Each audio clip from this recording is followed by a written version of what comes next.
Good afternoon. My name is Natasha Duarte. I'm the director of the Composting Association of Vermont. I wanted to just give a tiny bit of background about the Soil Builders workshops. I know many of you have been to one or more of them, but for the newcomers joining us in this project, the Soil Builders program is a program of the Composting Association of Vermont, really geared towards providing compost-related and soil health-related eco-literacy for Lake Champlain Basin decision makers, professionals, and advocates. So we've been covering throughout this series of webinars specific benefits from using compost and how and why we need to be considering modifications to our current practices to receive those benefits, to actualize those benefits in our landscapes. The topics sort of broadly include soil health and water quality. We did do sort of an intro to this early on. That recording is available on our website. And now we have Deb back to do a deep dive on soil function, which is super exciting. And that was really directly in response to requests from you all to learn more and to dig in a little bit deeper, no pun intended.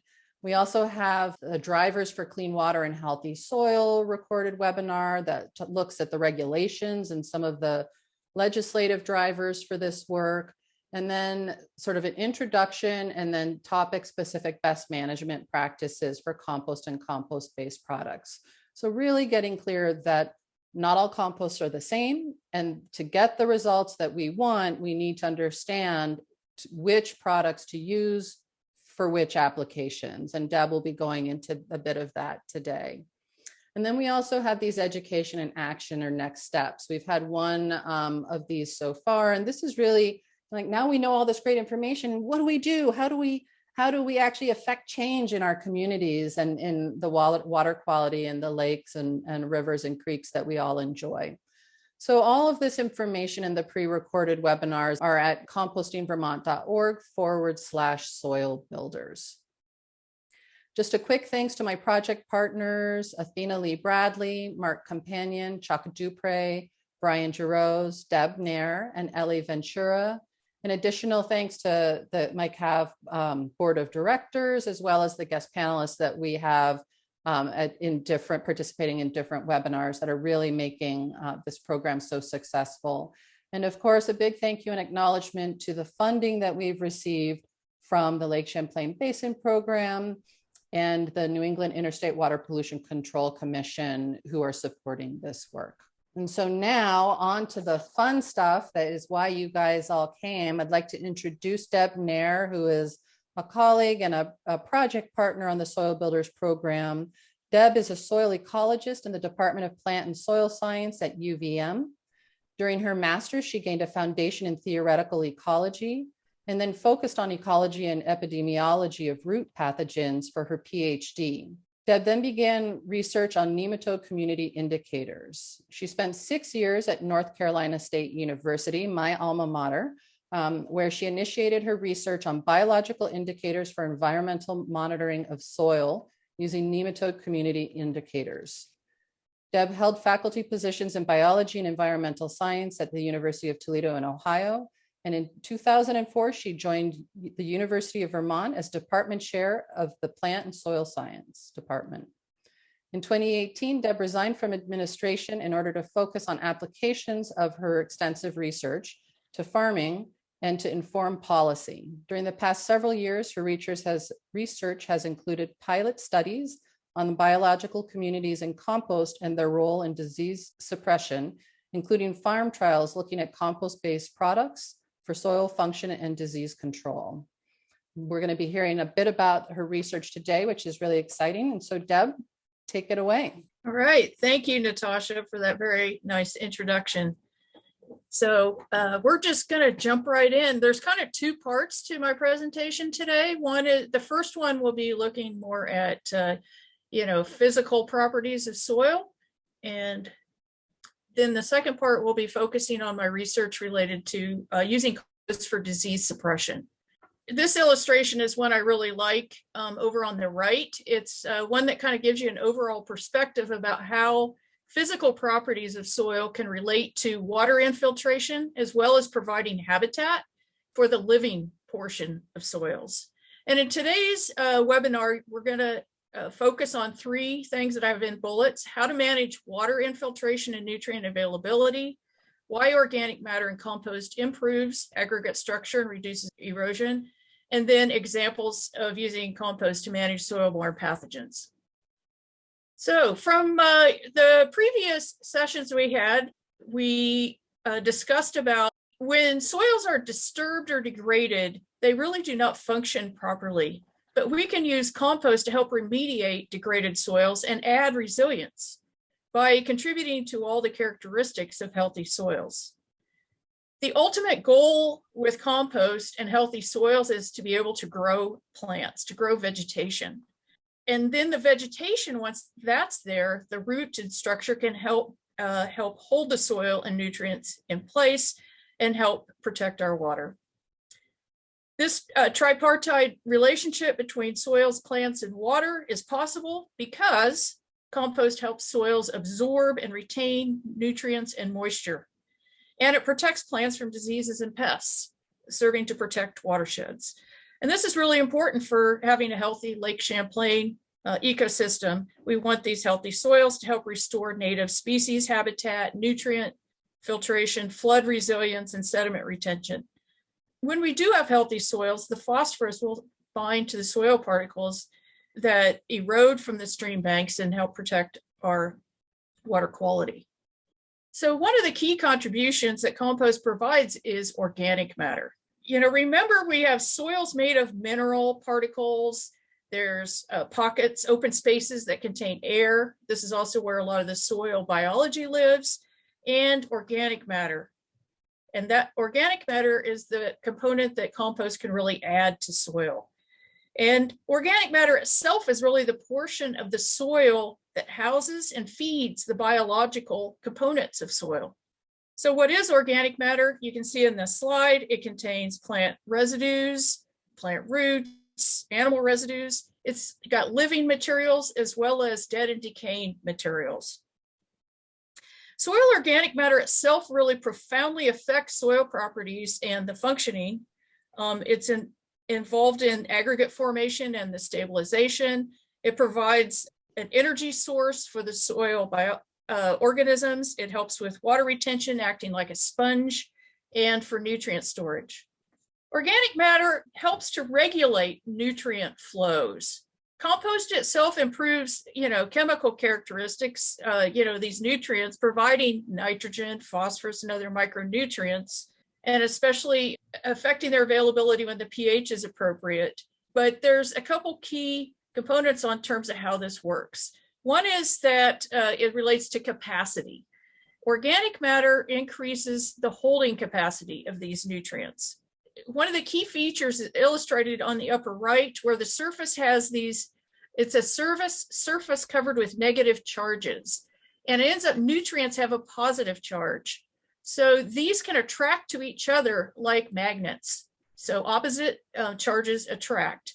And it's the number of these charges that can attract nutrients that we refer to as capacity. So we can also think of it as, this is the part that we say exchangeable nutrients, because these nutrients can, attach and detach from the surfaces of organic matter. At a landscape level, compost helps hold nutrients by helping to reduce the water flow, and this helps reduce the loss of nutrients that are dissolved in that water. And compost is also helpful in reducing erosion because the nutrients are going to adhere better to the soil. And in healthy soil, the phosphorus is binding with these soil particles, as I mentioned before, and this helps maintain water quality. So what is healthy soil? We're lucky here in Vermont. The definition of healthy soil is actually in statute, and it has the following attributes. Porosity is a key feature. It's the porosity of the soil that really is the factor that improves water infiltration and retention. It's the porosity that also is the spaces and the habitat for the soil organisms. A healthy soil is also chemically balanced, with a moderate pH, which helps regulate the nutrient availability. If you have a neutral pH, then you don't risk, say, reduces the risk of heavy metals in solution. And a healthy soil also has abundant organic matter, and it's this organic matter that really holds moisture and nutrients just like a sponge. So compost contributes to more than nutrients. Fertilizers only provide nutrients, but compost is also providing that organic matter and the microorganisms that are recycling nutrients. So with compost, you're not just getting that nutrient product, you're also getting the machinery that helps regulate the solubility of those nutrients that fertilizers do not have. The term mineralization is referring to, it's kind of the name of the process of converting between different forms of nutrients, and it can apply to both nitrogen and phosphorus cycles. Complex food webs in soil contribute to ecological processes that include decomposition and nutrient cycling. These are both essential to food production as well as the purification of soil and water. And in the upper right-hand corner, it reminds me to tell you that 1 teaspoon of soil can hold as many or more living organisms than there are people on Earth. Now, let's talk a little bit about the nitrogen cycle. Plants cannot take up atmospheric nitrogen. Even though atmospheric nitrogen is very abundant, those molecules are held together with a triple bond, and this is a very difficult bond to break. However, there are some very specialized bacteria that can make that conversion, and converting nitrogen into either nitrate or ammonium, which are 2 forms of nitrogen that plants can take up. These forms can also be produced as synthetic fertilizers, but we can achieve these by nature, through microbes. And then there are also some of the microinvertebrates like protozoa and nematodes that also help with this conversion. The bacteria, there are nitrogen fixing bacteria that are able to capture this nitrogen gas from the atmosphere and convert it into ammonium, which is a form of nitrogen that plants can take up. Protozoa and nematodes also excrete ammonium as a byproduct. Remember what I said about compost adding organic matter and thus the capacity of soil to exchange nutrients at its surface like magnets? Well, this is where I kind of think of compost as acting like a savings account. It's providing organic forms, that are kind of holding the nutrients in the bodies of those living organisms, or maybe even dead and decaying organisms, therefore kind of making that release a slow release so that it can time it better to plant nutrient availability. All right, next, phosphorus cycle. This is a pollutant we hear a lot about here in the Lake Champlain Basin. We don't get phosphorus from air, and we have to mine our phosphorus from phosphorus-containing rocks, and there's a finite supply of phosphorus. So we don't want all our phosphorus going into the lake. This is a limited resource. We want it there as an essential ingredient for our food production. Phosphorus is essential for life. It's in every molecule of DNA and every cell membrane. Those membranes contain what we call phospholipids, because it's got phosphorus attached to the lipid molecules. Now, there are organic and inorganic forms, soluble and insoluble forms. It's the soluble forms that get into Lake Champlain. But the insoluble forms attach tightly to clay, and they flow with erosion sediments. And this is where, if we have organic matter, you can increase that kind of magnetic capacity in holding those more tightly and preventing them from flowing. An indicator that I find incredibly valuable for soil health is that of aggregate stability. If I had to choose one metric to measure for soil health, it'd probably be that, because it combines information about physical structure and the biology of soil. Now, let's talk about what the function of these aggregates are. A well-aggregated soil is illustrated on the left. It's promoting water infiltration, drainage, as well as water storage. And that is because of its porosity. The water is able to move through there. In contrast, if we have a compacted or a poorly aggregated soil, like on the right, if we have water coming there, it's not going to infiltrate, but rather just run off the surface. I like to think about compost as kind of being one of the best irrigation systems. It provides better moisture retention and less watering, and allows you to be conserving of water and help also reduce runoff pollution. These pores also will not only provide drainage, but again, spaces are needed for root penetration, for plant growth, as well as providing habitat for the soil biota. So if we have plenty of soil aggregation as well as organic matter, this helps keep the soil kind of fluffy and prevents it from compacting, which helps to improve water infiltration as well as root penetration.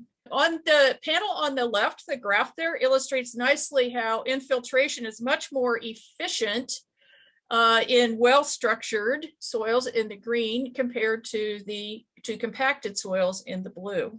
And on the right illustrates how having the aggregates and the organic matter give the soils a sponge-like quality, helping to provide a physical matrix, that helps protect the integrity of the open pores within it. And in contrast, compacted soil behaves kind of like a brick. Now, why is compost considered to be one of the cheapest irrigation systems? Well, these data help tell the story. These data reflect a summary of many studies where they looked at different types of compost that were added to soil and measured changes in soil physical properties. And these graphs illustrate kind of the summary findings. So on the left, we can see, more organic matter means the soil will hold more water. And the NRCS, the Natural Resource Conservation Service, has estimated that for every 1% increase in organic matter in the top 10 inches can hold approximately 27,000 gallons of water per acre. When you now increase the carbon, compost is adding carbon, but with that increase in carbon, we're seeing a reduction in bulk density. That's because lower bulk density is referring to that added fluffiness or porosity that we get. So we get more pore space, means we have more room for the soil to store water. And to kind of ensure a higher soil organic matter soil is going to hold more water than a low organic matter soil. On the right-hand side, we can see how compost allows water to infiltrate or soak into soil faster. So when you have a heavy rain, more water is going to soak into the soil with compost added than if it's not there. So let's talk a little bit more about this fluffiness or these pores. Okay. So I think of soil pores really behave a lot like capillary tubes. If that doesn't mean a lot to you, think about straws, drinking straws, and they come in different widths. You get thin, narrow ones, and you can get fatter ones, okay? So soil pores kind of act like that, partly because water adheres to surfaces, and that adhesion to the surface will slow down the movement of water. And it ends up, and you can see on the left-hand panel, the dark colored is the water, that the thinner tubes are going to hold the water more tightly than the wider tubes.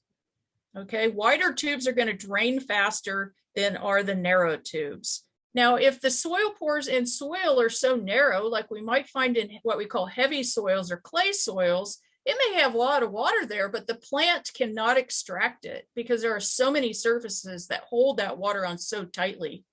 So you can have water, but it might not be available for plants. So a healthy soil is going to have a mixture of these different pore sizes because you need some narrowness to keep the water there, but you need some that are wider so that you can extract the water as needed and also have space for all the soil organisms. So you can see kind of pictures of a couple different types of soil and how the coarse particles have these, the proportionately more wider straws, and the fine soils, higher clay, would have proportionately more of the thinner straws and hold water very tightly. Okay, in the next slide, we're going to have a little video. I think you'll relate to this activity, drinking from a straw. And this is going to illustrate this concept of what we call matrix potential. That's just the scientific term for this adhesion of water to surfaces.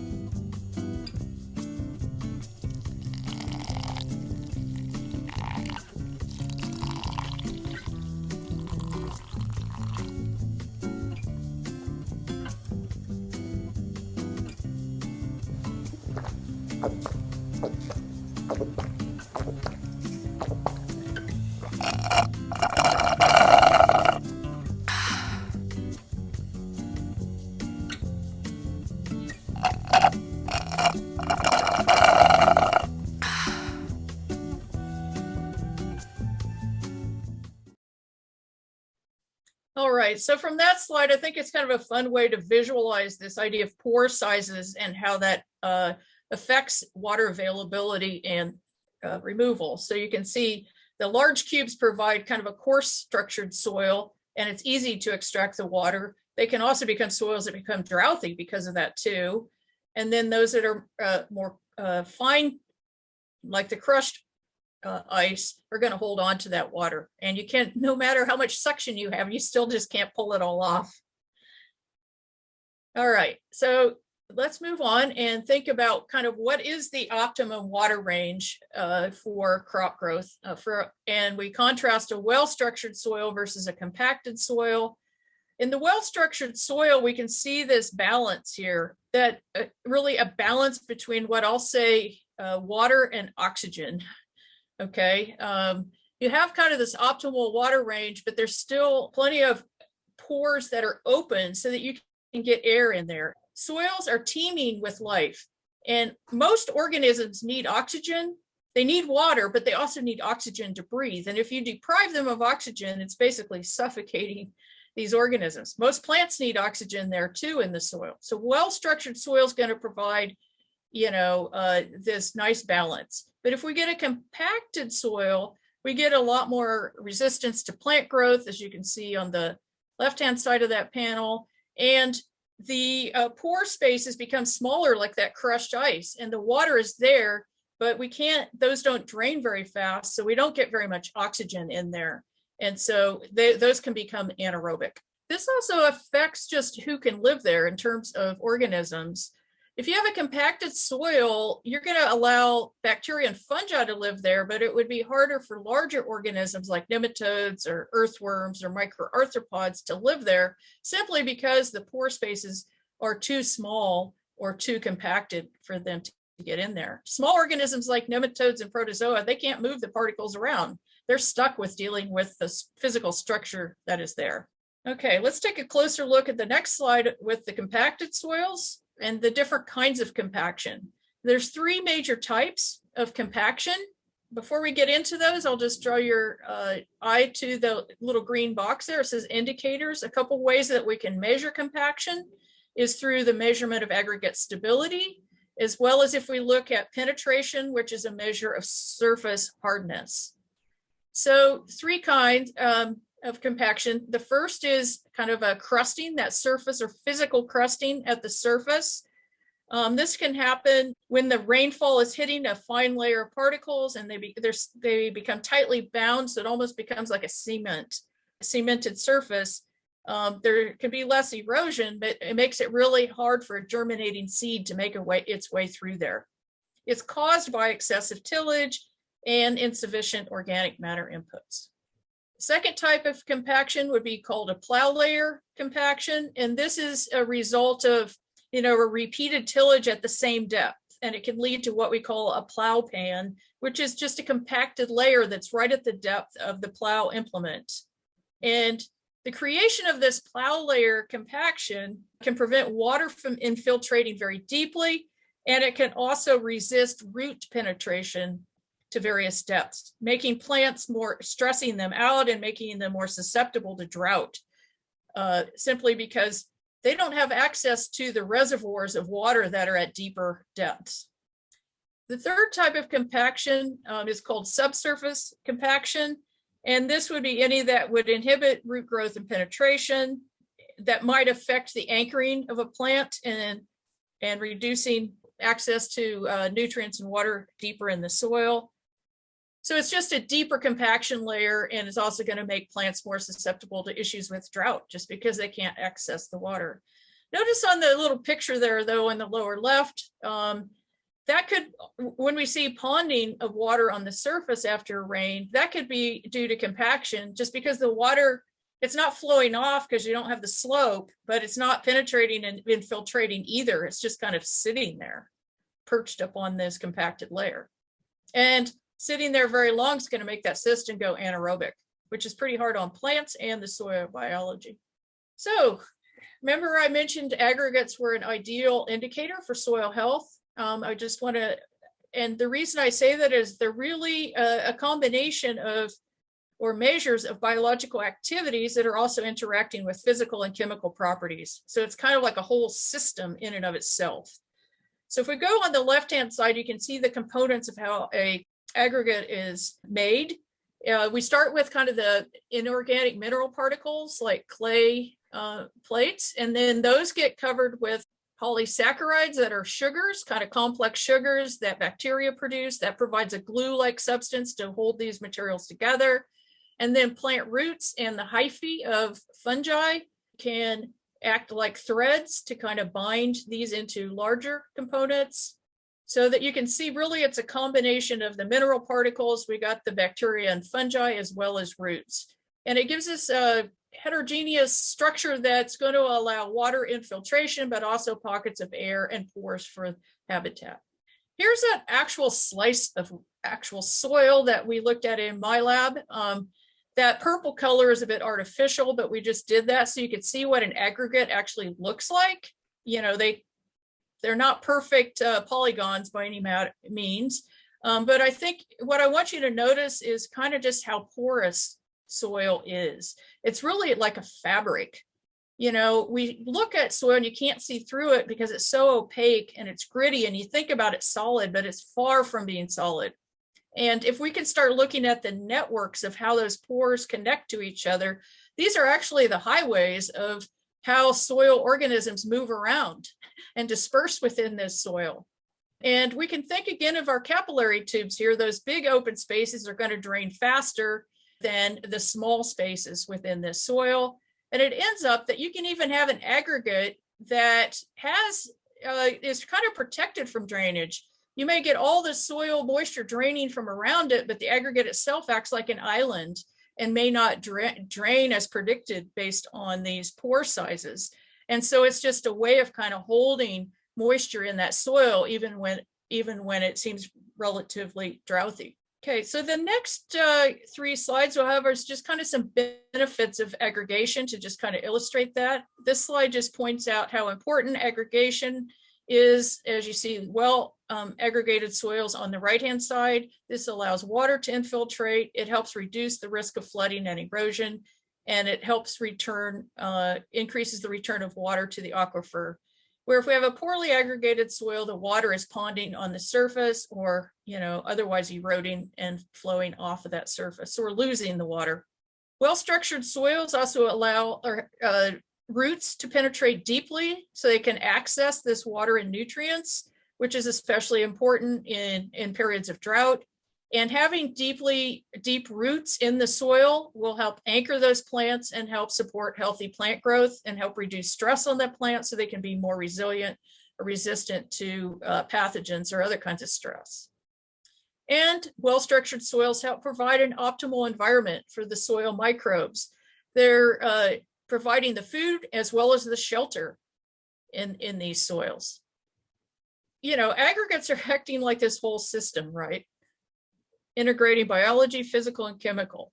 Now we have a short video to kind of demonstrate, how rainfall in particular interacts with a well-aggregated matrix, bread, versus a poorly aggregated ingredient, which is flour.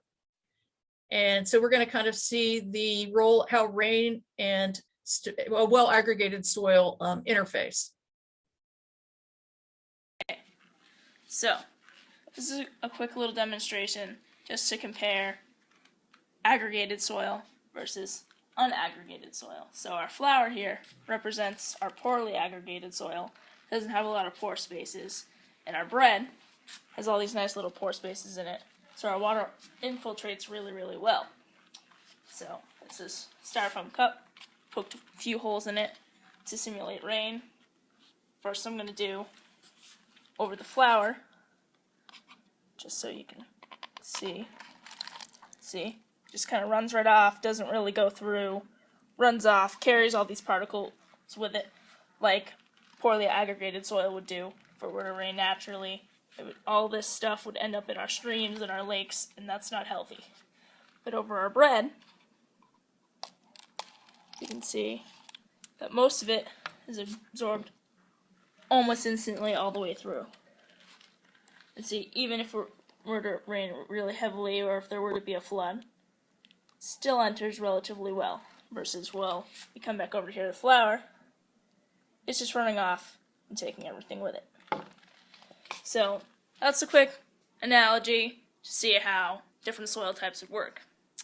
So, pore spaces, again, infiltration, all the way through pore infiltration, everything just kind of runs off. That's pretty much it.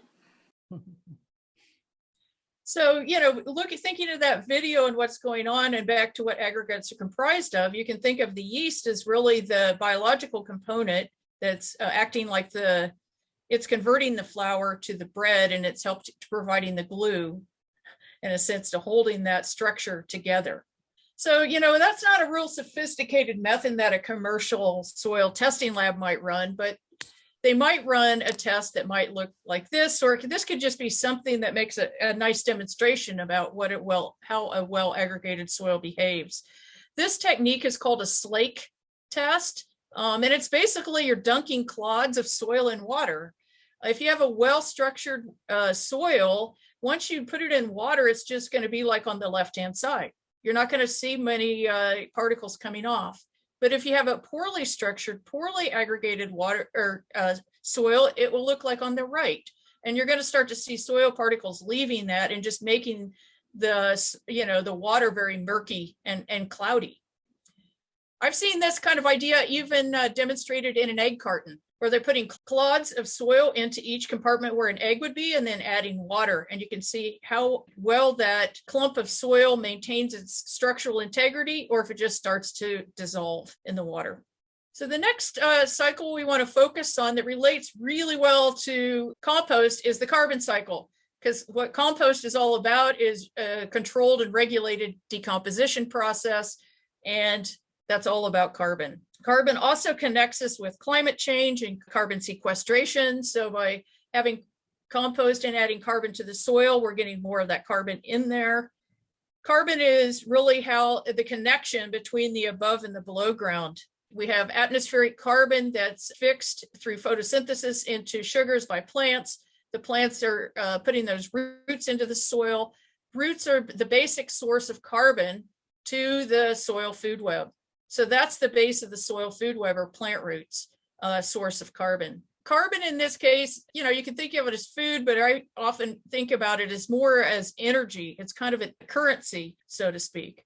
There's a cool citizen science project being performed globally with tea bags that are a way of illustrating decomposition. By the way, I think of decomposition as a super critical process, probably right behind photosynthesis.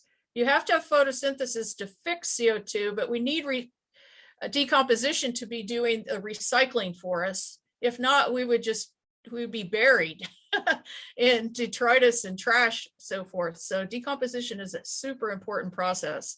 So in this project they've done a citizen science kind of to standardize it across the globe is to have participants buy two kinds of tea. They have to use the same brand of tea, but so that we have a constant. One is green tea and the other is a rooibos tea. And these two teas decompose at different rates. And the graph on the right kind of shows you that the green tea decomposes very rapidly at the beginning because it contains a lot of components that are easily decomposed, like starches or the cellulose materials. In contrast, the rooibos tea contains substances that are more recalcitrant to decay or decay more slowly and would contain more of the lignin compounds. If you're interested at all in learning more about this particular project, I left the URL for the site where you can learn more about that. Now, in compost, we don't want to promote these non-decomposable, non-compostable bags that you see here. That's an issue, but I'll have to say sometimes we make sacrifices for science because they're wanting to actually measure the changes in weight loss. Carbon is the backbone of life, and you have a substrate there. As the microbes are converting it to carbon dioxide and the weight goes down. If we had a bag that decomposed, we'd never be able to weigh it through time because our container would go away. So in this case, we're just doing it for the sake of science. I just was remembering there's also another fun one. It's called the underpants test. And so you can take, a pair of underwear. You want the 100% cotton ones, but you can have the full integrity, and then you bury them for a while, and then you can pick out, you can see how those decompose. Next, let's look at what's going on with this carbon flow in the soil. And the big action is happening in what we call this rhizosphere. This is the interface between the plant roots and all of the food web in the soil. What is defined as the rhizosphere is this area right around the roots, and it's designated here in the gray color. As a soil ecologist, we usually think of this as what I call a hotspot of activity. There's certain regions that are kind of islands of activity within soil. The spatial distribution of organisms in soil is very aggregated. And one of those zones of higher aggregation is around plant roots. It ends up that plants leak out like up to 50% of their carbon through the roots. Roots are very leaky. They're not only leaking carbon, but also amino acids. And you might think, is this normal? Yes, it is a normal natural process because this leakage provides lubrication for root growth in soil, because the root has to be working its way down into the soil. Okay. But, an indirect result of this leakage of sugars and amino acids is this is providing the energy and nutrients to support the soil food web. And it so happens in this zone, this gray zone that we see, is a lot of communication, chemical communication between plants and microbes. And they're communicating through hormonal or other chemical signals. And that's kind of a hot area of research right now, is trying to be able to measure and understand those signals that are going on and understanding who's driving the ship. Is it the plant or is it the microbes?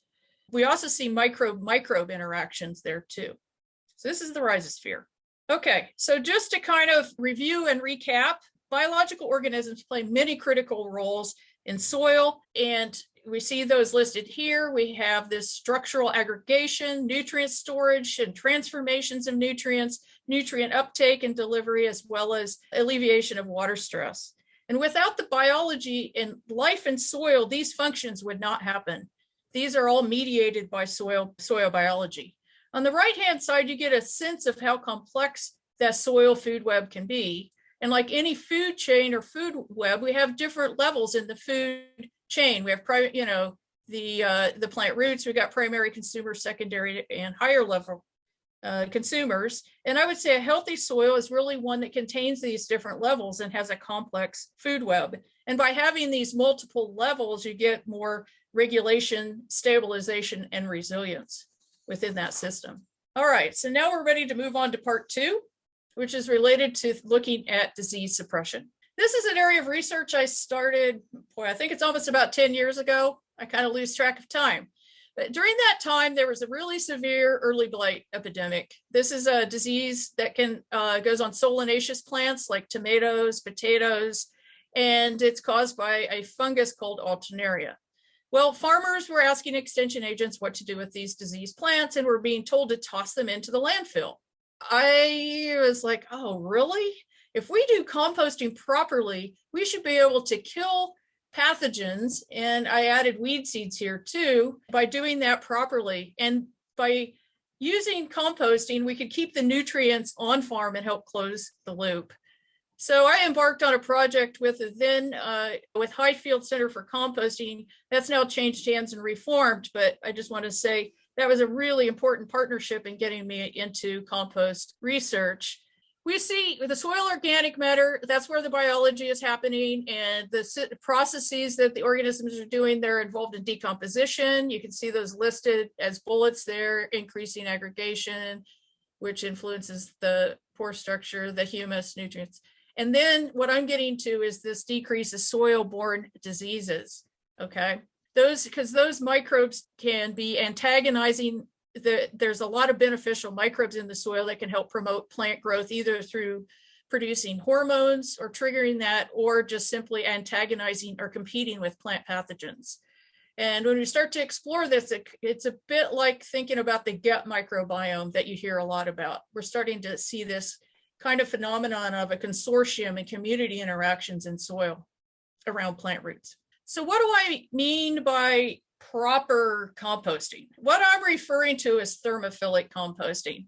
And I'll just, state up front that this is not easily achieved in the backyard, in a backyard pile. This is, you need a pile that's more like 15 cubic yards or more at the commercial scale to be able to achieve this just with the mass.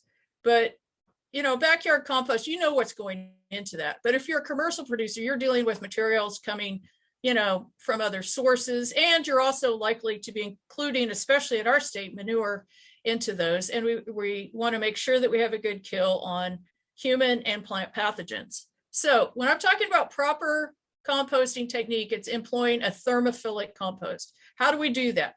Okay, so remember, soil is alive, compost is alive. If you're living, you need air, you need water, and you need nutrients.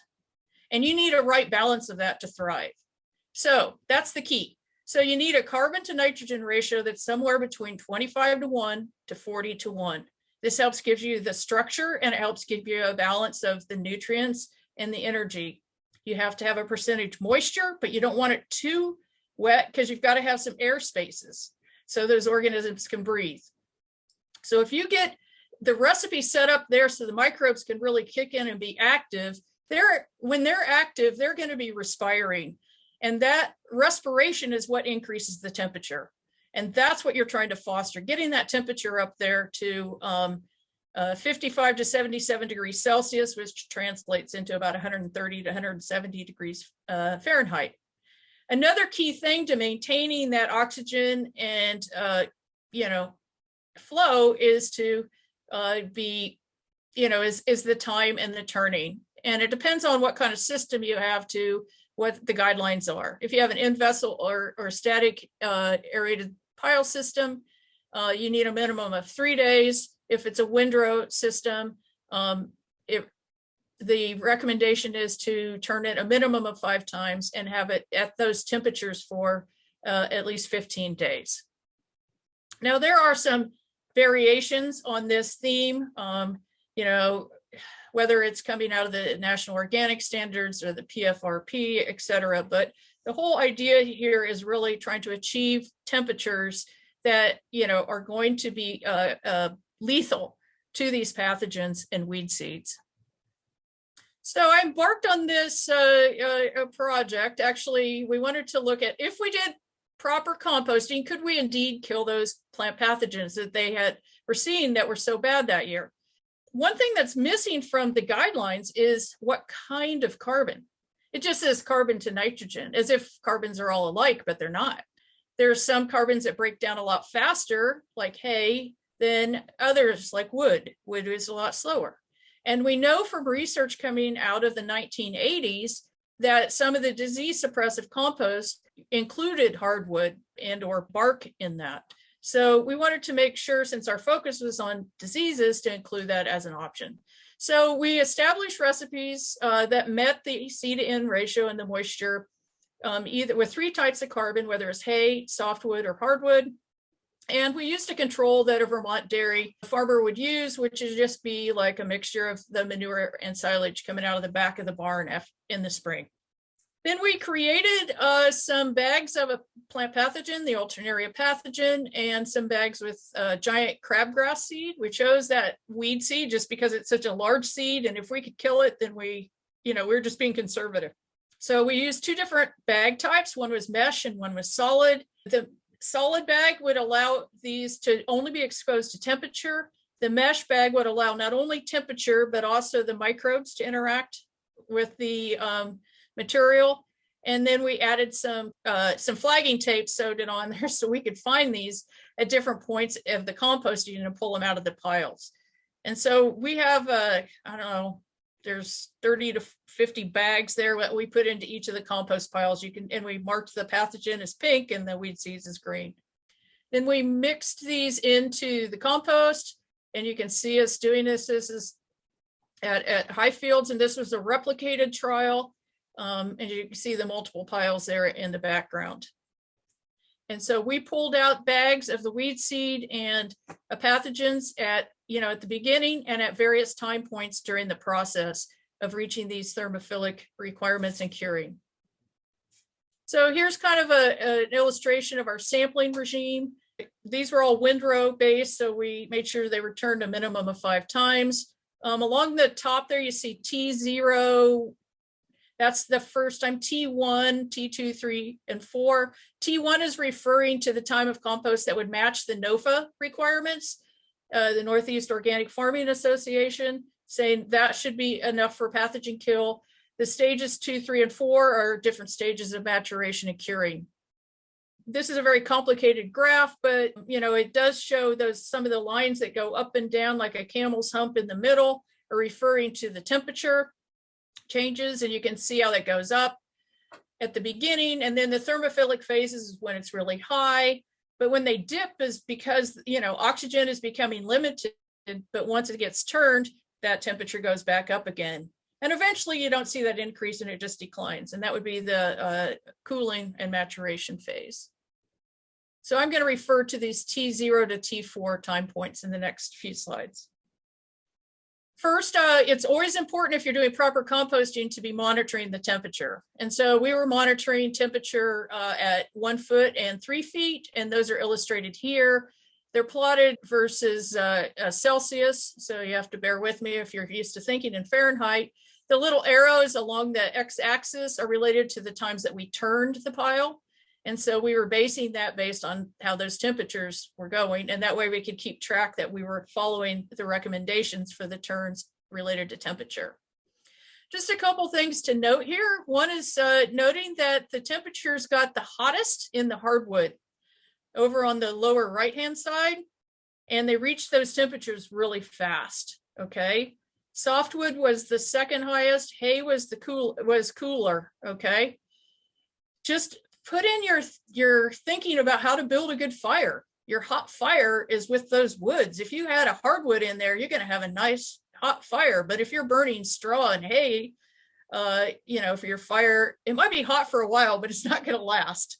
Okay, so just think about how are you building a good fire here, and that meets these predictions. Now, we were able to meet the thermophilic requirements for the recipes that we made true to the C to N ratio moisture. But in the upper left-hand corner, our control, it was not to recipe, so we never really reached those temperatures, but we did go ahead and turn it so we could achieve those.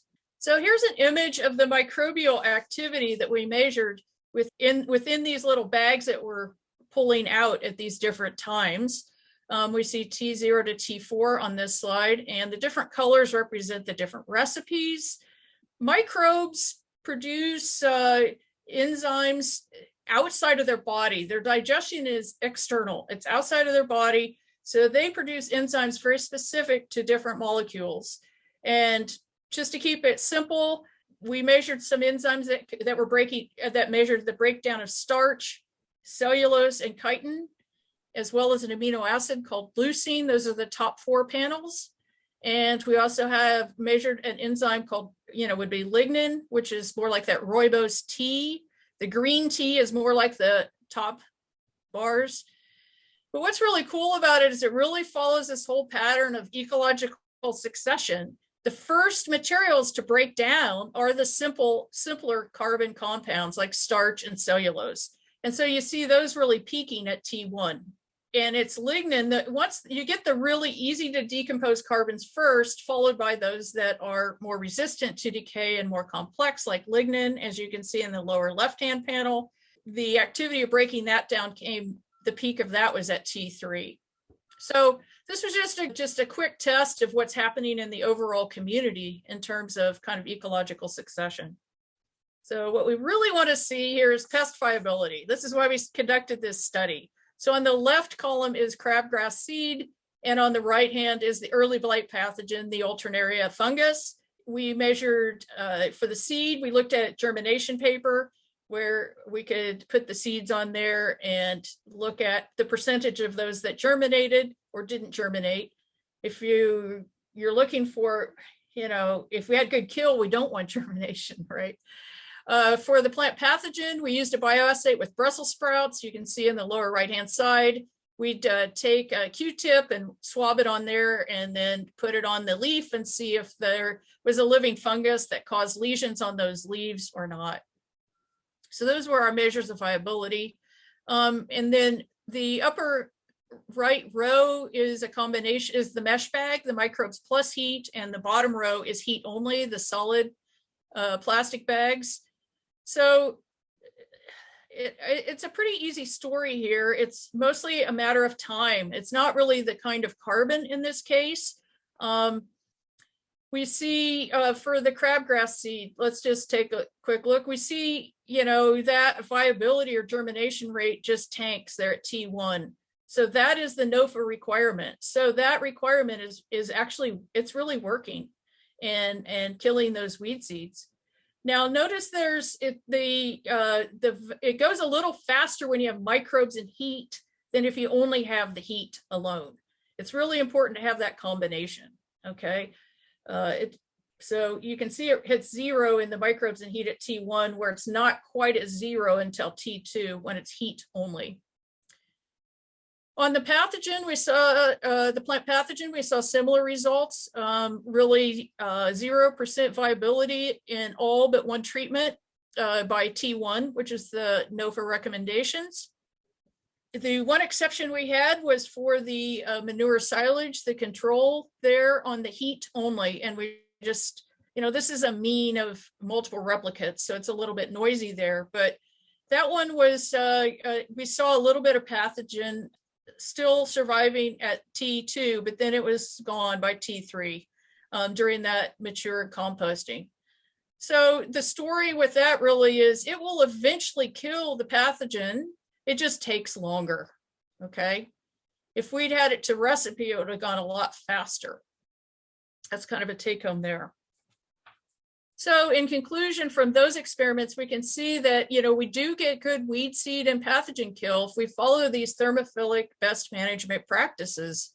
So composting is a very useful tool to managing pathogens and other pests and helping to close the loop as far as nutrients and keeping those on farm. The kill is really a product of both heat and microbes. It's not just heat. Heat is part of the story, but you got to have the living microbes. And that manure silage one didn't quite meet the temperature requirements, but if it did have good kill, but it just took more than 5 months to achieve that. Some of the practical implications of this work is that the proper time and temperature based on your systems helps reduce this threat of pathogens and weed seeds. And following the best management practices is really key in making quality compost. And it's important to have mature compost. They'll be more stable. They're going to contain the suite of microbes that are involved in disease suppression, because those come in. We kill the pathogens, but the biocontrol agents come later during the curing and maturing phases. Okay. And these experiments help support the decades of research that date back to the 1970s when USDA and EPA conducted trials in Beltsville, Maryland, that established these thermophilic guidelines to begin with. The next phase of my research was then trying to look at the composition of the bacterial and fungal communities. It's too simple to just think about a ratio of fungi to bacteria because you have pathogens, you've got biocontrol agents, you've got all sorts of different functions within those big kingdoms of organisms. So I wanted to get down to at least genus level of bacteria and fungi. So there were a couple objectives here. One was to look at the effect of a recipe on these communities. Secondly, to look at the method of composting, and particularly the method of curing and maturation, and then how these communities changed through that maturation phase at these different methods. So source of carbon, it's the same, it's just an extension of the project that I described previously, where we just focused on the control compared to the hay and the hardwood, kind of the two extremes of carbon and their ability to degrade, simple or more complex. And over on the right-hand side, we can see illustrations, kind of cluster diagrams of the bacterial and fungal communities. When points are clustered close together means they're very similar. If they're far apart, from each other means they're different. And the 3 recipes are coded with different colors and symbols. The take-home message here is carbon matters, recipe matters. You get completely different bacterial and fungal communities depending on what kind of carbon you put in. So it does make a difference, and we should maybe be thinking more about that. The biggest difference is between hardwood is the most different from the other 2. Hay is more like the control that wasn't made to recipe. Hardwood, and that's because there's a bigger separation in the points that you can see there. So bottom line, their recipe matters. So the next one was take a common recipe. Okay, so a common starting point, a common mature compost, and then cure it through one of 3 processes, and then compare what the effect of the curing process is on the microbial community. So we compared windrow, aerated static pile, and vermicompost. By the way, I just got to give a shout out to Tom Gilbert, because he was involved in all of these studies and very instrumental in helping me deal with the experimental design. So we looked at these 3 processes and sampled at different phases. Here's the end results of that. The effective curing method matters, okay? Same kind of plots that I had in the previous slide. The different colored symbols represent the 3 curing methods: windrow, aerated static pile, and vermicompost. Those each clustered into their unique communities, more so for bacteria than the fungi. But as we can see in the bacteria, the biggest difference was between this vermicompost and the other 2, the windrow and the aerated static pile. So I'll just remind you, this vermicompost is a 2-step process. This is not just throwing material into a little tub and having the earthworms consume it. This went through a thermophilic phase to begin with, and then the curing was in the worm bin, okay? We know curing matters. So they all started with the same community, but really diverged depending on the curing method. We know the community differs because of recipe and process, but how does this relate to disease suppression? Thermophilic compost will kind of clean the compost of pathogens and weed seeds, kind of give it a clean slate, so to speak. But as the pile goes through a curing, maturing phase, then it allows biological control agents to naturally and successfully colonize those piles. And it's these natural recolonizations of these beneficial organisms that are the important part of disease suppression. These are organisms that have an ability to antagonize or compete against pathogens. Or there are also organisms that can help just stimulate plant growth through by production of hormones, for example. But the idea is trying to learn what microbes are there, and then how can we harness those to find the best combination of recipe and process to suppress disease. And I will also predict that it's very specific to the type of disease you're trying to manage. But I'm going to show you a couple examples. High nitrogen really favors pathogens and disease. And this is another reason we want compost to be kind of a slow release of those nutrients and matching that with the plant needs, because that's going to help tip the balance in favor of the biocontrol agent over and above the pathogen. So here's some work that was done by Lynn Fang for her master's thesis at University of Vermont. And she collected, I believe it's 14 or 15 different commercial composts from around the state of Vermont. And we were looking at their relative ability to suppress a fungus that causes soil-borne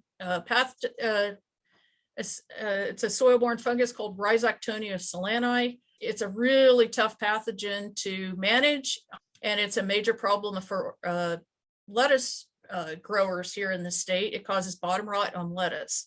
So that's how we got started on that. But we created a bioassay over on the upper, in the little image there, you can see using radish seedlings. We could take the material and then plant 25 radish seeds in there, and then look at percent germination, as well as pre-emergence and post-emergence damping off caused by this pathogen. In this graph, in these panels, you can see we compared 4 different processes to maturity levels, and then 5 different feedstocks. The way we interpret these graphs is the 0 line would just mean that, let's see, it's kind of comparing it to a control. If it's above the line, means it's conducive to disease. If it's below the line, means it's suppressing the disease, reducing the disease compared to a control. If we look at process, we can see that the vermicompost curing method had the greater disease suppression than aerated static pile in the windrow. It ends up that AD there is actually anaerobic digestate, and we are finding anaerobic methods that are being disease suppressive, but that's not the focus of today. In the maturity, we saw greater disease suppression with the mature compared to the immature compost products. And on the right-hand side, we have food waste is the F, P is poultry based manure, and then we have FP, which is a mixture of food waste and poultry, M is manure, and H is hardwood. We saw the greatest disease suppression with the manure and hardwood. And we actually saw those that contained some of the poultry manure to actually be conducive to disease. So bottom line here really is no two composts are alike. They're all unique. And that we also learned more disease suppression with vermicompost, hardwood, bark, and mature. I wanted to say that these results really support earlier work that was done in the 1980s by Harry Hoyntake and colleagues at Ohio State. And I'm just going to show a couple slides from his work. This is one where he looked at the different compost recipes and maturities for a disease called Fusarium wilt of flax. Fusarium is another soil-borne pathogen.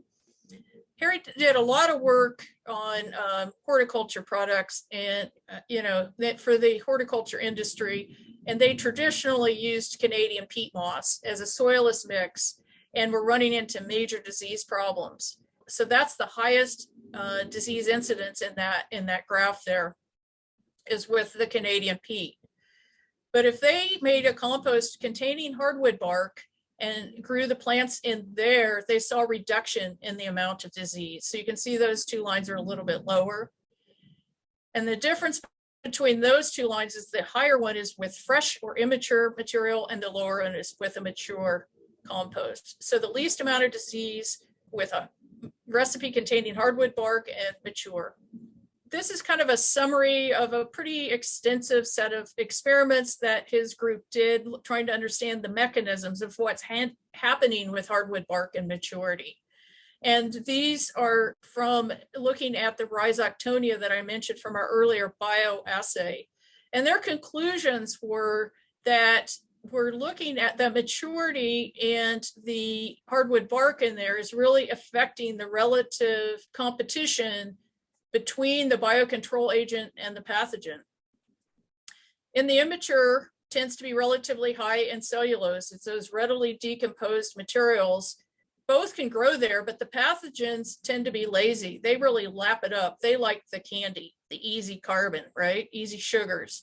And they end up winning in that situation, even though the biocontrol could do it, but they get the upper hand. But if you let those easy sugars go away and you're left with more cellulose and resistant materials like some of the lignins in a more mature compost, it tips the balance. So it favors the pathogen now, the antagonist, or excuse me, it favors the antagonist, the biocontrol, over the pathogen. And so that's the mechanism that Harry's group was posing. So, and they're finding that this works well for like Pythiums and Phytophthora as well.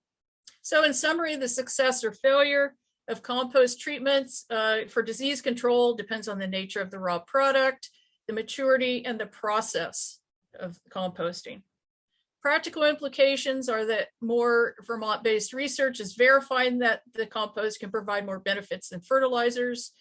And it's verifying the success that we know from some of these thermophilic processes that have been proposed and developed in the past decades. And we know if we have improperly made compost, we can be having problems with diseases and pathogens. Just a shout out to a new book. Today, it just was published and released today for the first time. It's a book that's been in long-term in the making by Robert Rink, the new composting handbook. So I have a chapter in there, and I just wanted to point out that we have two very extensive tables on the use of compost for managing soil-borne pathogens, which microorganisms and compost are identified to be beneficial to biological control. So that book's going to come in print as well as digital. I think it's running about $99 a copy is what I saw advertised, but I think it's about 400 pages. It's going to be quite the book. And then another resource we have, if you want to learn more about the microbes, are these suite of books by Jeff Lowenfels. Just shout out to him. We'll put all these resources on the CAV webpage. So the take-home messages here, big picture is healthy soil supports water quality. The compost supports healthy soil. And there's additional benefits like disease suppression that can come from using compost, and not all composts are the same. I think we're going to have to look for a future of designer compost. Thank you so much, Deb. And I'm just going to give one more thank you to our funders, Lake Champlain Basin Program and the New England Interstate Water Pollution Control Commission, for supporting this webinar and the entire Soil Builders webinar package. We do have 10 or 15 minutes for time for questions, and some did come in. And I'm actually I think we have time to get through all of them. So I'm going to go actually in backwards order, Deb, because the later ones, of course, refer to reference your research more. So one thing came in was Sarah says, my 7-year-old wants to know what happens if there are too many mushrooms in a compost pile. I don't think that's a problem. And in fact, is when your mushrooms, those are Basidiomycota, which represent and tell you it's a late stage of succession. So that's going to tell me that you're probably decomposing the lignins. And so I would actually think that's fine. I can't imagine you'd have too many mushrooms would be a problem. Good question, though. I love it. Thank you. Megan says the UVM soil lab does not perform aggregate stability tests. Are there recommendations on where to have tests done or how to incorporate this into nutrient management? That's a great question. And it's something that's on our mind because it's super important. I know Josh Falconer, who is managing that lab right now, and I have talked, and that's high on our priority list. We're trying to find resources that we could add that as a metric. We just don't have it yet, but we're in those conversations. I'll just mention that UVM, this is our first, it's be starting in the second year of a new center that's a partnership with USDA ARS, the Ag Research Service, called the Food Systems Center. And Joshua Faulkner and I was leading the soil health component of that group. So, and Heather Darby was also on that group, and I think we had a group of about 10. So I honestly don't know of a commercial lab that does it right now. We've only been able to do it mostly at a research level. We do have the equipment. It's just, so I don't have a good answer, but I think if anybody tells me if they need to add a metric, I would say do that one. It's just laborious. It takes time. It's not hard. It just takes time. Yeah. Great. Thank you. It's like doing 1,000 of those little Slake tests in a way, except you're dunking all these different sieves and measuring how they fall through different sizes of sieves and weighing them at all that level. You can do some of the other tests just to get at least a qualitative idea of how your soil aggregate is. And so depending on, if you're looking for something that would take multiple samples to get an idea of different areas of a field, or if it's smaller scale, like in a garden, there's some really neat opportunities there's a ton of YouTube videos about how to do slake tests and other things. So that's something to just think about, depending on the scale, of course, of which I see Lynn Fang popped up and said Cornell does them. Oh, great. I don't know what the cost is, but I would guess it would be a sizable chunk. But if you just need an idea, you could try. Yeah, she says it's expensive. I'm not surprised just because it is laborious. But you could try that at designing your own little slake test, or as I mentioned with the egg carton, and you're going to be able to, you can do relative comparisons. Yep. And those are easy. Yep. Okay. A question about, does thermophilic composting also kill Bromus tectorium or Polygonum species Japanese knotweed? I have not tested them specifically, but based on my choice of the giant crabgrass, crabgrass seed, if it can kill those, I would predict that it could. it would, to confirm that, that would be just an experiment we could do, but that was part of why we chose the seed we did, because it would be, kind of the most difficult we could think of. Mm-hmm. Great, thank you. Were the compost piles covered or allowed to be subjected to different rainfalls during your trial? That seems like it would be a large variable potentially. Yeah, that is a good question. In our system, to my knowledge, they were not covered. They were open. So, but you do have to really monitor the moisture. That's really important. If you're going to get it's going to be exposed to a lot of rainfall, then we need to think about doing some covering. But in my particular experiments, they were open. Yeah. And Deb, correct me if I'm wrong, but they were all basically in the same field. And so exactly, side by side. It's not like one was getting a ton of rain and another one was getting no rain. So at correct. least it was controlled more or less for that. Yeah, they were all within an acre space. Yeah. Yep. Great. One person said that they didn't realize that those little triangle tea bags were not compostable, and hopefully they're removed after the fact. And I think that is actually specifically in the directions. And the whole idea of that citizen science project is to remove them to measure the decomposition. And yes. So there's not, direct supervision of everybody participating in that study, but it's, clearly the intention of that. It takes removal to actually get your measurement to send it in, because you got to bring it in and weigh it. Yeah. With climate change, are we getting too much water? This person says their compost pile has been saturated. Is there any way to prevent this? Should they be covering it with drop cloths? That's a little bit more general of a question. Do you want to? Well, I would, if you're at a risk of getting too wet, then I think you do have to start thinking about some kind of coverage, Yeah, it could be a tarp, depending on where you are. I've also seen people put up the shelter, like a roof with a pitch where the water will run off.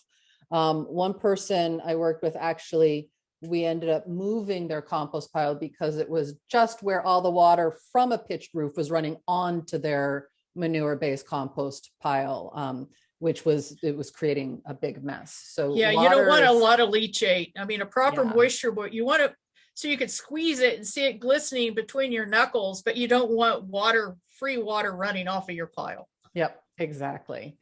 Okay, and this one is referring to a figure, and I can bring it up if you need it, Deb, but we could also maybe just talk about it, so let me know. Figure 1 on the water holding carbon and bulk density graph.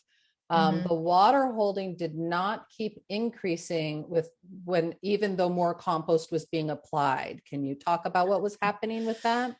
Yeah, I did notice that when we were doing the slides. I can't really explain it other than say this is a mixture of like 13 different studies. And I think it's just an artifact of that combining those studies. I mean, theoretically, you would see that increasing, but another thing to keep in mind is these soils had different soil textures, like percent of sand, clay, and silt.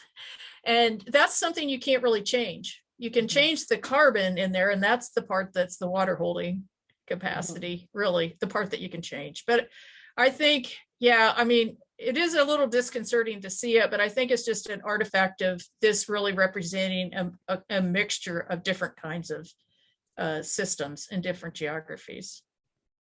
Great, thank you so much. Okay, we had one question saying, obviously a continuum from a pile of debris to sophisticated composting. Is anyone looking at mulching? Isn't mulching really a form of composting?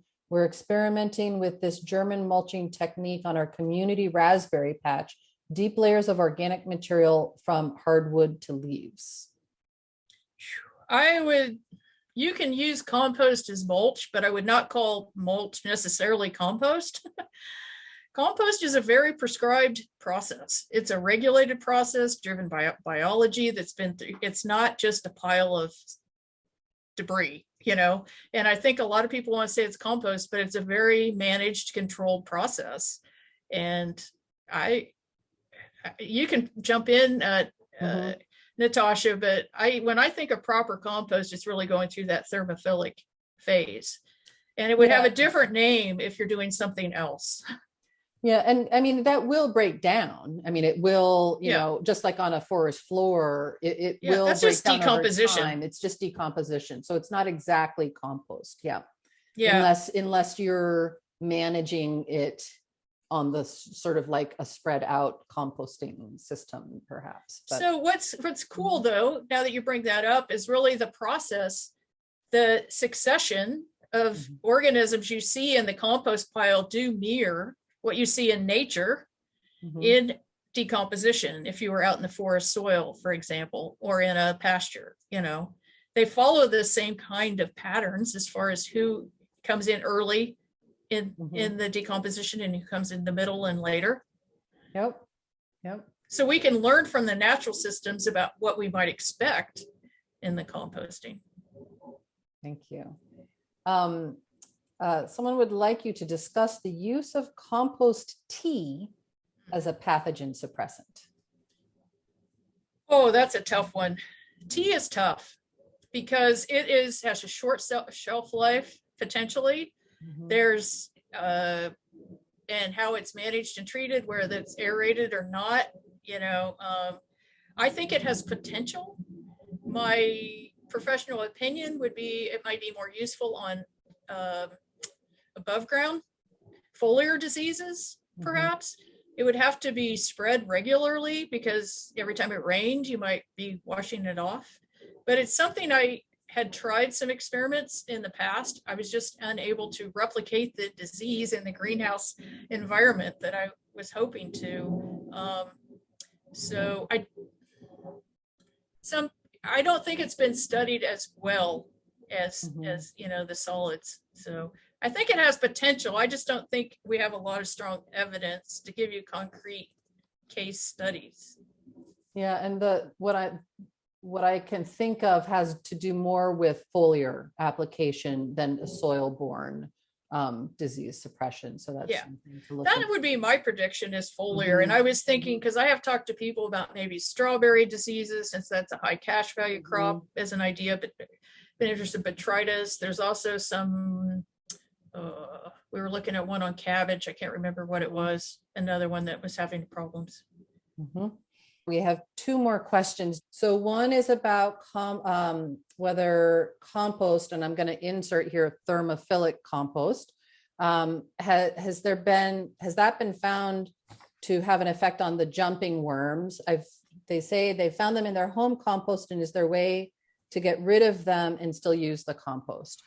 Oh, are they talking about earthworms, the jumping, the invasive ones? The invasive ones, yeah, the snake worms or jumping worms. And I'm not sure, how did they get invaded, or they were using jumping worms as their No, I think it's the compost pile, just there was invaded.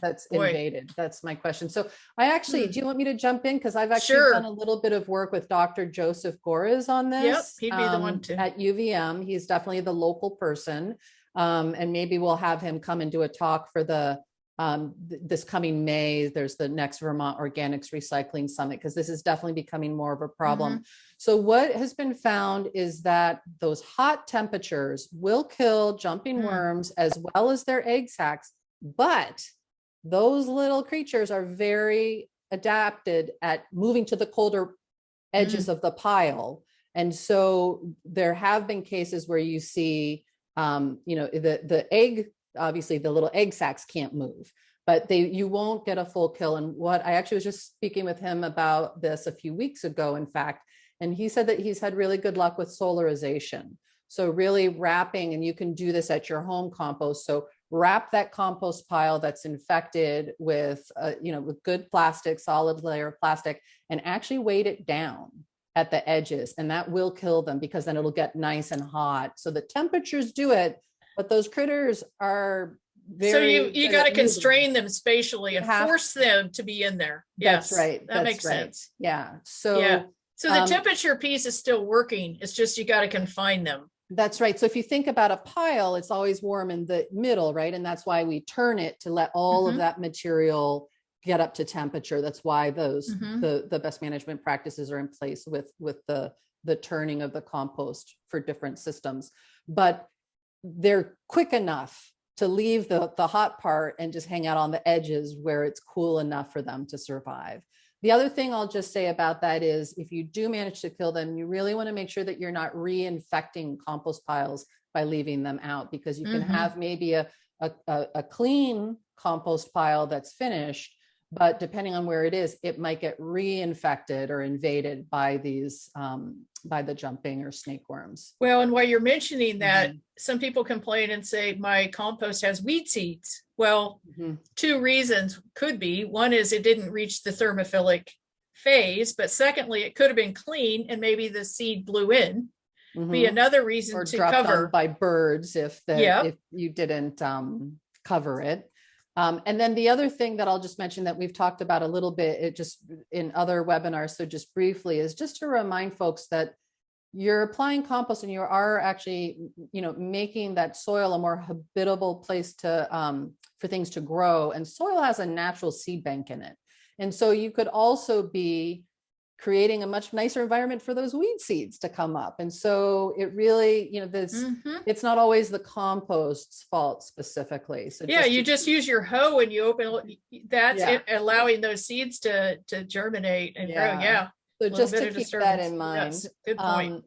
And then let's see, to prevent the loss of nitrogen from compost spread on a garden, this person has heard that you should cover the compost with a little topsoil to cap it. I'm not familiar with that. I'm not sure either. Are they thinking of when it's in a pile and capping? I mean, I've seen some capping when you're making it. Yeah. So ideally, you're not going to have volatile nitrogen in a finished compost product, which is when you're applying it to gardens. I think that's a sign of being immature. Yeah. So on the Composting Association of Vermont's website, we have a little thing about 2 different easy at-home tests to do. One is a Ziploc bag test where you put some compost in it, you close it up for 3 days, and then you open it and smell it right away. And you can get more information about how to do this. But if it smells like ammonia, there's still nitrogen. If it smells kind of sour, there's still carbon. And that's just an indication that you haven't, it should just smell like nice, moist earth when you open it up.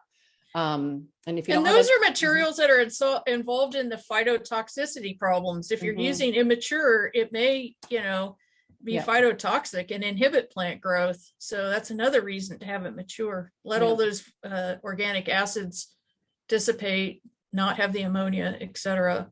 Yep. Okay. But that's a great test, great simple test. Yep.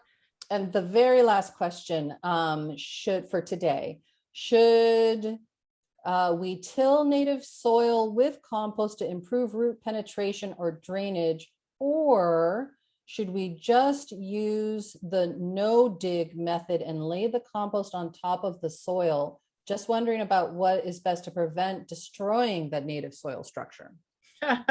That's a great question. And one I kind of, always struggle with myself, because tilling and disturbing it always really, and changing the physical structure has a huge impact on the food web. So, I've tried both myself, just experimenting on my own yard. I've tended to mix it in, but if you layer it on, the thing is you need something that's going to be moving it up and down for you. And if you had a native earthworm, that could be one option, some kind of soil organisms that will help you work it down, because somehow you're going to need to get that in the soil. Otherwise, it's going to just be like mulch. But and you may not also want to plant directly into compost. And so there is going to be some mixing. And so just a couple other things to think about. One, I often, when I get that question, say it can really depend on the soil that the native soil that you're using. Is it like a nice, healthy, uncompacted, not, overly used soil? Or is there that hard pan? Because there are times where you may want to do some incorporation. So it depends a little bit on how degraded the soil is at the site that you're using the compost on. And then as well, you can just sort of like spot use compost. So like if you're you need to get a seedling into a garden, You Mhm. can mix, when you dig that little hole, you can also just sort of spot apply the compost there and then mulch with compost around the top. And it will integrate, I think, over time. But those are just some things that I think about. I'll mention another thing that we've been experimenting with, and we haven't wrapped up all the results yet, but the idea of mixing the compost in with a starter mix that you Mhm. put your seeds in. So when that seed germinates, all those little rootlets get covered with it's kind of a prophylactic, get covered with those biocontrol. So we're Mhm. experimenting to see that might be another way to introduce it into a system. But Yeah. There's a bunch of different ways we can go here. Well, thank you so much, Deb, for joining us for today's program. And thanks to all of our participants for taking some time out of your afternoon to learn more and take this deep dive into soil function and different uses for compost. I'm definitely looking forward to some of those boutique composts that you talk about. I think there's some interesting potential there. Have a good rest of your afternoon, everybody.